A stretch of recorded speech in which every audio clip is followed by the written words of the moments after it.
Hello, my name is Abid Ahmad. I'm in section ST2 and I'll be going over the manufacturing of flat glass. So what I'll be doing is I'll be going over what flat glass is first made of, and I'll also be going over the actual process of making flat glass with those materials. So looking at the primary materials used for making flat glass, glass is mainly made out of sand as well as lime and also sodium oxide. Sand is the most important material. It's the primary material in making glass. The actual components that we use in the sand is called silica, which is silicon dioxide. And usually the sand is taken from sandstone deposits because these tend to be a lot more pure than the sand that you find in the seashore.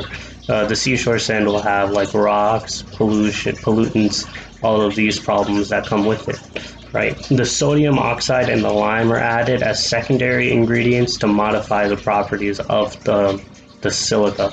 This is kind of like concrete or masonry or basically any other material. You almost always add some stuff to make the material more workable, the more desirable, better properties that come with it.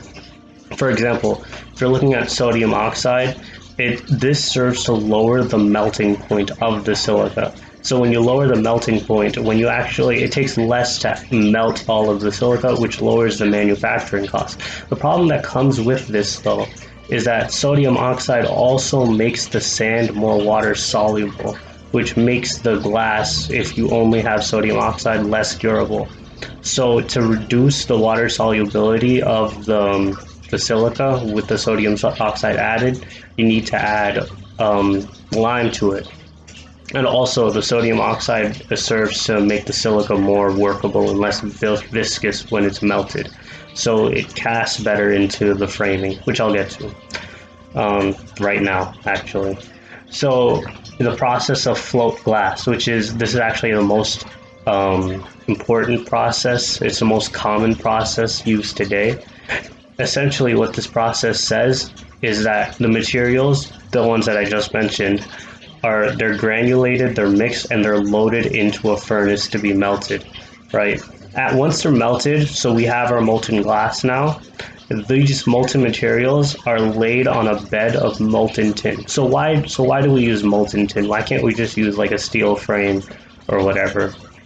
So the reason we use molten tin is because molten tin acts more liquidy, right? And liquids, as you know, will be uniform horizontally due to gravity. Like, for example, if you have a cup of water, the top surface of that water will be completely uniform because the water forms the shape of the container, right?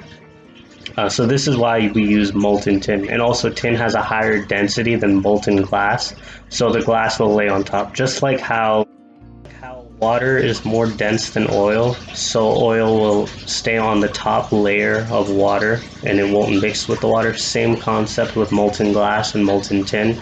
Molten glass is less dense than molten tin, so it will only stay on the top layer of that molten tin.